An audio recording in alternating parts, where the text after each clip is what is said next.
Trabajo parcial final, gestión integral del conflicto, presentado por Laura Andrea Rosero Gómez y Dairen Denise García Rosas. La tabla de contenidos que tiene toda la temática vista a lo largo del semestre.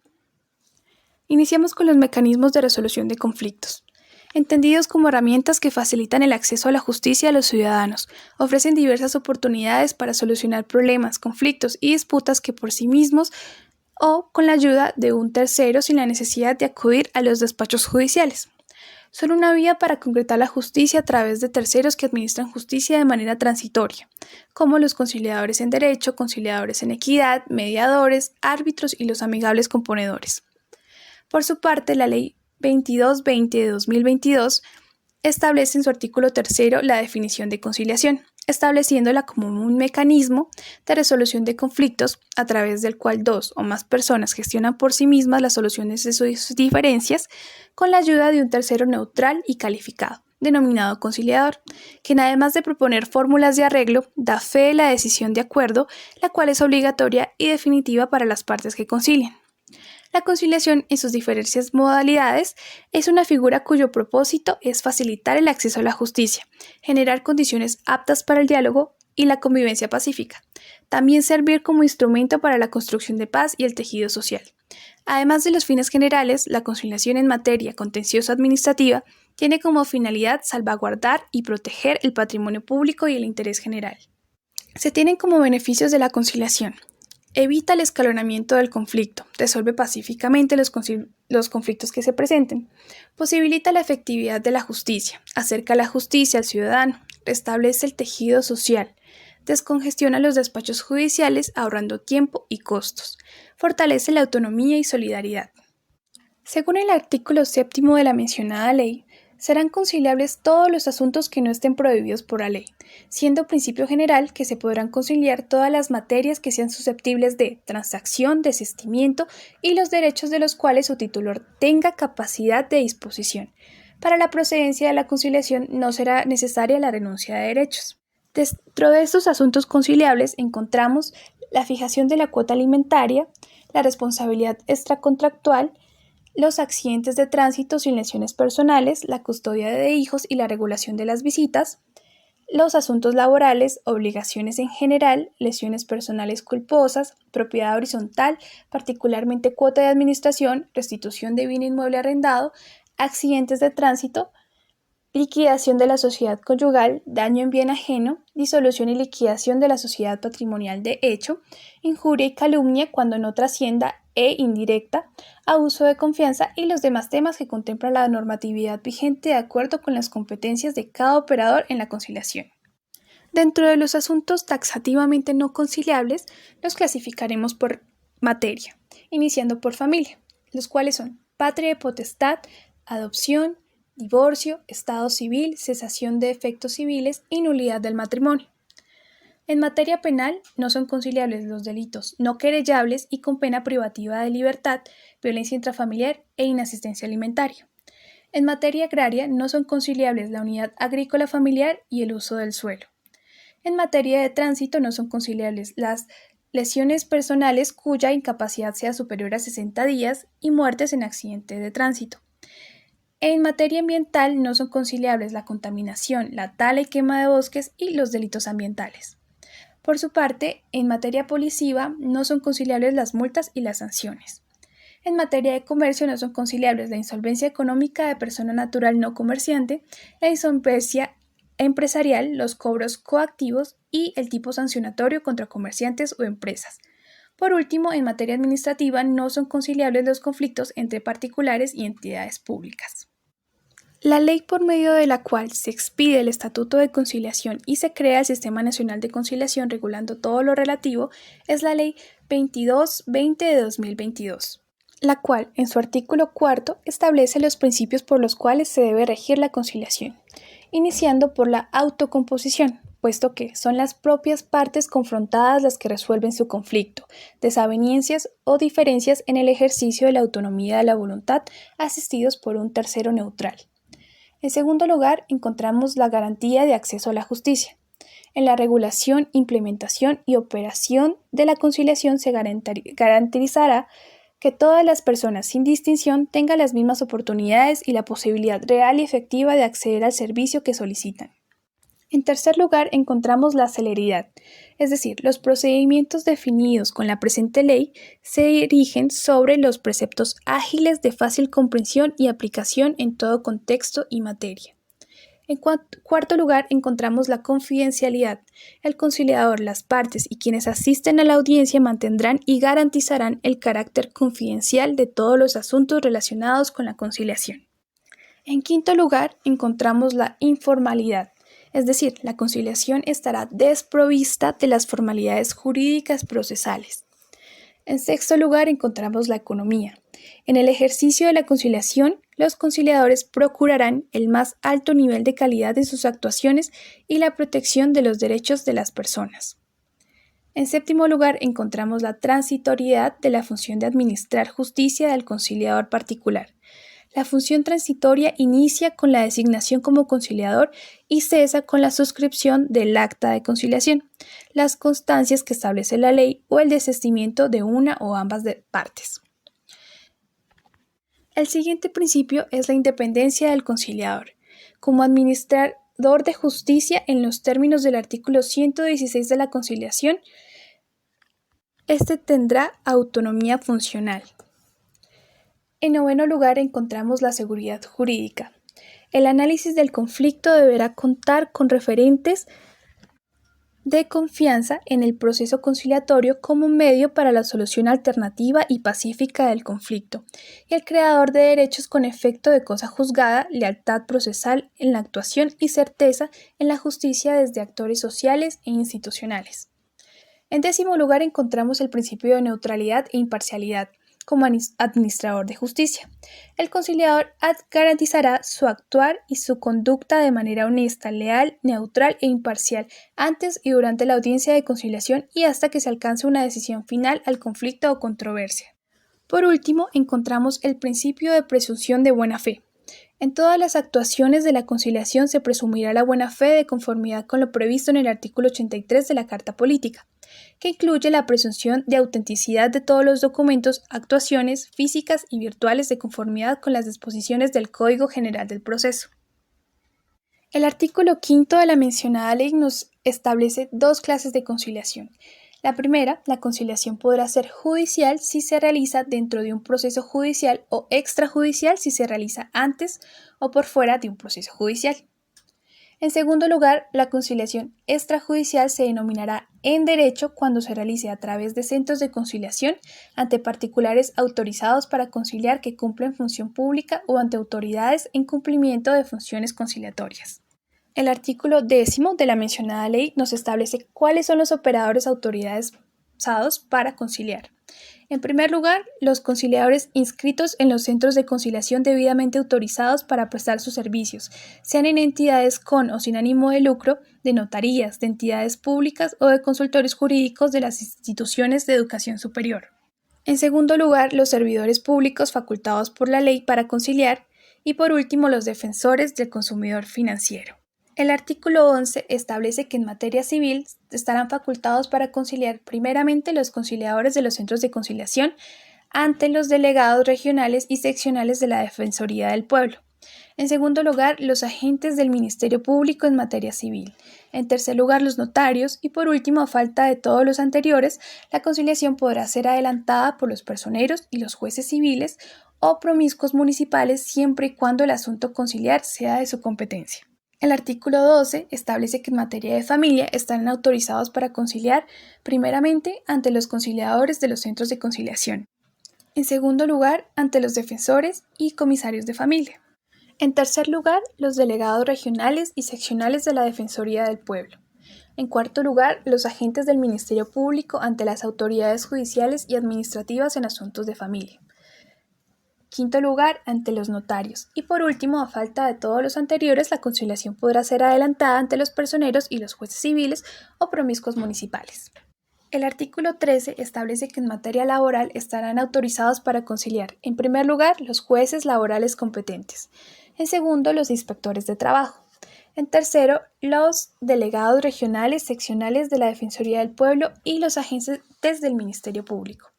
Por último, a falta de todos los anteriores, la conciliación podrá ser adelantada por los personeros y por los jueces civiles o promiscuos municipales siempre y cuando el asunto a conciliar sea de su competencia. Como se estableció anteriormente, según el artículo 17, los centros de conciliación podrán ser las personas jurídicas sin ánimo de lucro, las notarías, las entidades públicas y los consultorios jurídicos universitarios que podrán crear centros de conciliación a través de la autorización previa del Ministerio de Justicia y de Derecho.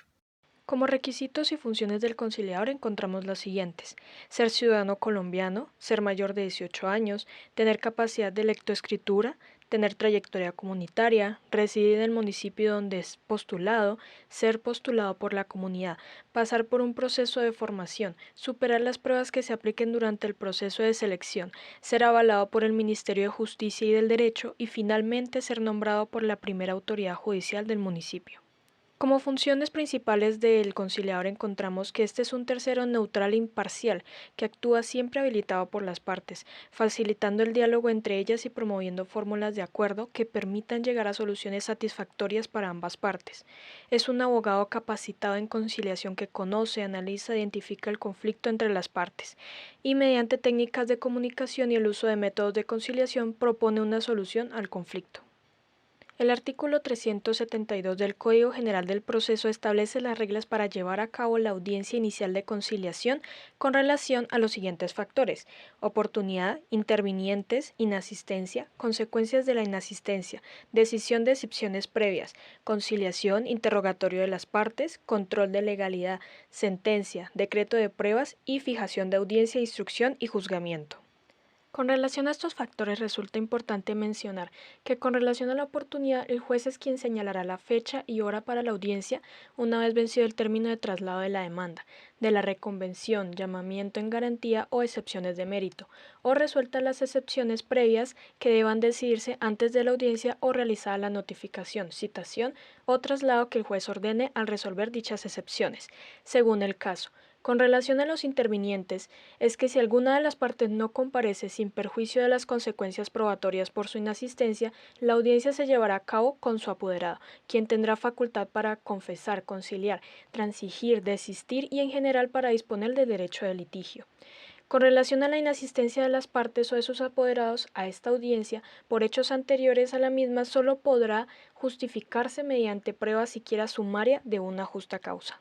La inasistencia injustificada del demandante hará presumir ciertos los hechos en que se fundan las excepciones propuestas por el demandado, siempre que sean susceptibles de confesión. La del demandado hará presumir ciertos los hechos susceptibles de confesión en que se funde la demanda, y cuando ninguna de las partes concurra a la audiencia, ésta no podrá celebrarse, y vencido el término sin que se justifique la inasistencia, el juez, por medio de un auto, declarará terminado el proceso. Y es el juez quien debe proponer fórmulas de arreglo desde el principio del proceso sin que ello signifique el prejuzgamiento. El SICAC es el Sistema de Información de la Conciliación, el Arbitraje y la Amigable Composición. Es una herramienta tecnológica administrada por el Ministerio de Justicia y del Derecho, en la que los centros y entidades avaladas, los servidores públicos habilitados por la ley para conciliar y los notarios deben registrar la información relacionada con el desarrollo de sus actividades referidas a los mecanismos alternativos de solución de conflictos. Esta fue adoptada mediante la Resolución número 0018 de enero 18 de 2016 del Ministerio de Justicia y el Derecho como la herramienta oficial para el registro de solicitudes y el reporte de los casos atendidos a partir del 1 de enero de 2016. ¿Cómo se presenta la solicitud de conciliación? Esta debe presentarse directamente, ya sea de manera verbal o escrita. A nivel general deberá contener como mínimo ciudad y fecha y operador de la conciliación ante la cual se presenta la solicitud, identificación del solicitante y citados y apoderados si fuera el caso, hechos del conflicto, peticiones o asuntos que se pretenden conciliar, cuantía de las peticiones o la indicación de que es indeterminada, relación de los documentos anexos y pruebas, lugar de notificaciones y finalmente la firma del solicitante. Luego de recibida la solicitud respectiva, el conciliador, luego de comprobar si es competente o no para conocer del conflicto y que no se encuentre en curso en una causal de impedimento o inhabilidad, citará a las partes a audiencia de conciliación. Con respecto a la jurisdicción indígena, en Colombia existen numerosos pueblos indígenas con tradiciones y sistemas normativos diversos. Si bien existen un sinnúmero de tipos de conflicto, formas de abordarlo y duración, es sabido que en las comunidades indígenas prima el interés por las relaciones y la vida en comunidad, y en esta medida los mecanismos de control están estrechamente ligados al fortalecimiento de estas relaciones, asimismo como estos sistemas normativos son cambiantes y no son ajenos al mundo exterior. En algunas comunidades resuelven el conflicto a través del palabrero, quien utiliza todo su ingenio, habilidad y elocuencia para buscar soluciones a las partes, y esta condición se adquiere a través de la experiencia. La administración de justicia es la parte de la función pública que cumple el Estado, encargada por la Constitución política y la ley de hacer efectivos los derechos, obligaciones, garantías y libertades consagrados en ellas, con el fin de realizar la convivencia social y lograr mantener la concordia nacional.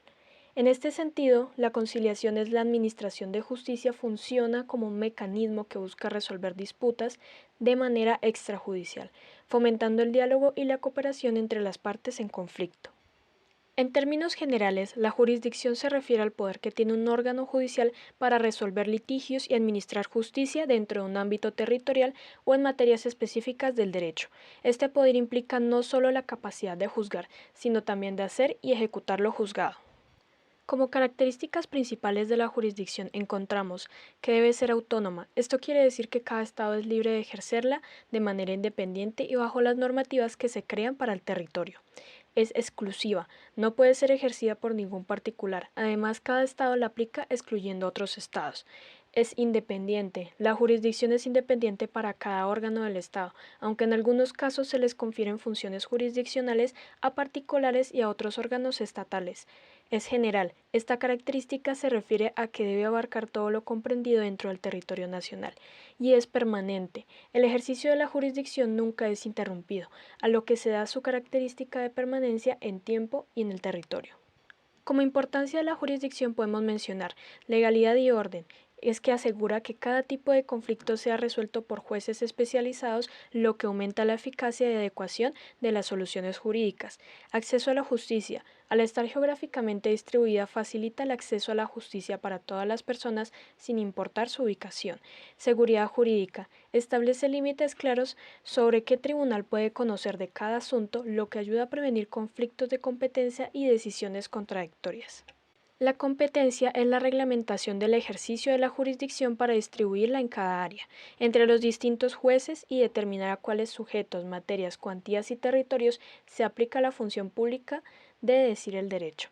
La competencia del conciliador se determinará conforme a lo establecido en la Ley 2220 de 2022 y el factor territorial no será obstáculo alguno para que el conciliador pueda ejercer su labor.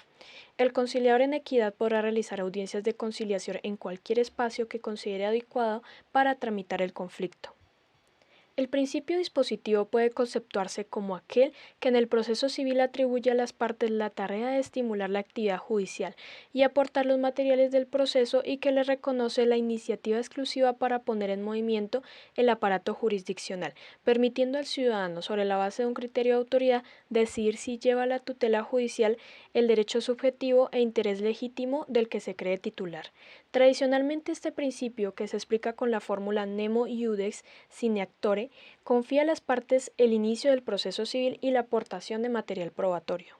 La tutela judicial efectiva es una garantía constitucional que abarca otras prerrogativas, como son el ejercicio de la acción, el debido proceso, el derecho a probar y a obtener una sentencia motivada y justa, cuyo contenido puede materializarse. Se refiere al derecho de toda persona a invocar la actividad de los órganos judiciales en defensa de sus intereses legítimos.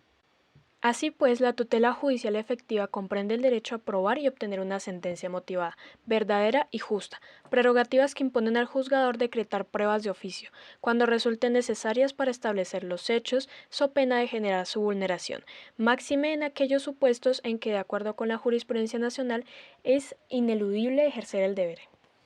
Finalmente vamos a mencionar la Ley Estatutaria 270 de 1996, fundamental en nuestro país, ya que señala sus principios, estructura, función jurisdiccional, integración de corporaciones y despachos judiciales, funciones y competencias de la Fiscalía General, estructura y composición de las jurisdicciones y altas cortes en Colombia.